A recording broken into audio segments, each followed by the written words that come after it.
अस्सलाम वालेकुम। आपको पता है कि सूरह बकरा पढ़ रहे हैं। कल जो हमने आयत 123 जो पढ़ी थी उसको जो है कंटिन्यू करेंगे। 133 उसका जो हम पढ़ रहे थे तफसीर थोड़ी सी, मैं उसकी तफसीर ही थोड़ा सा कंटिन्यू करूँगी, क्योंकि जब हम तफसीर पढ़ रहे हैं तो हमें तफसीर में जानना जो है वो बहुत ज़रूरी है कि हम क्या पढ़ रहे हैं। बिस्मिल्लाहिर्रहमानिर्रहीम।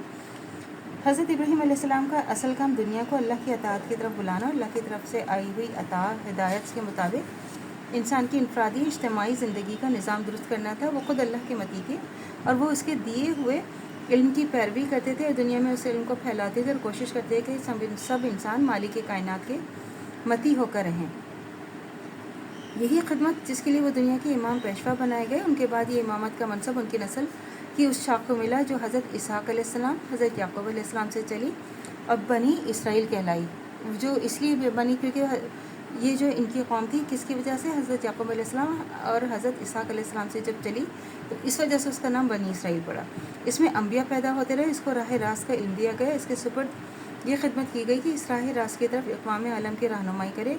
और यही वो नेमत थी जिसे अल्लाह ताला बार बार इस नस्ल के लोगों को याद दिला रहे हैं कि इस शाख ने हज़रत सुलेमान अलैहिस्सलाम के ज़माने में बैतुल मुक़द्दस को अपना मरकज़ करार दिया। इसलिए जब ये शाख इमामत के मनसब पर कायम रही तो बैतुल मुक़द्दस ही दावत अल्लाह का मरकज़ और खुदा परस्तों का क़िबला रहा।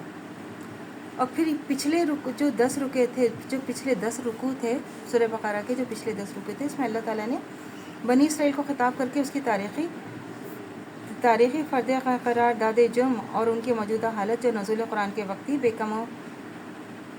कमो कास पेश कर दी। उनको बता दिया है कि तुम हमारी उस नेमत की इंतहाई नाक़दरी कर चुके हो जो हमने तुम्हें दी थी। और इसके बाद बताया जा रहा है कि इमामत इब्राहीम अलैहिस्सलाम के नुतफ़े में मीरास नहीं है, बल्कि ये सच्ची अताअत और फरमाबरदारी का फल है जिसमें हमारे उस बंदे अपनी हस्ती को गुम कर दिया।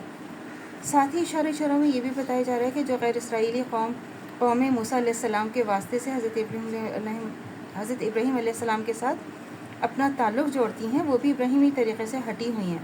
नेज़ मुशरिकीन अरब भी जो इब्राहीम व इस्माईल अलैहिस्सलाम से अपने ताल्लुक़ पर फ़ख्र करते हैं, ये महज़ नस्ल व नसब के फ़ख्र को लिए बैठे हैं, वो वरना इब्राहीम व इस्माईल अलैहिस्सलाम के तरीक़े से अब इनको दूर का वास्ता भी नहीं रहा है। मतलब वो तो सारी चीज़ें भूल गए जो जिसका वो मकसद था, वो उनको हज़रत इब्राहीम अलैहिस्सलाम हज़रत इस्माईल अलैहिस्सलाम वो हर चीज़ को भूल गए।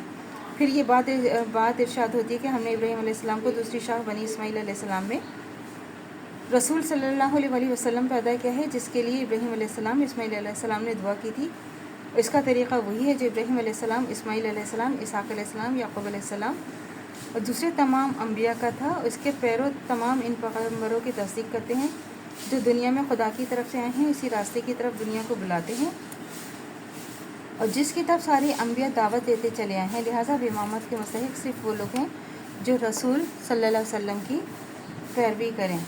तो तब्दील इमामत का ऐलान होने के साथ ही कुदरती तहवील क़िबला का ऐलान होना भी ज़रूरी था।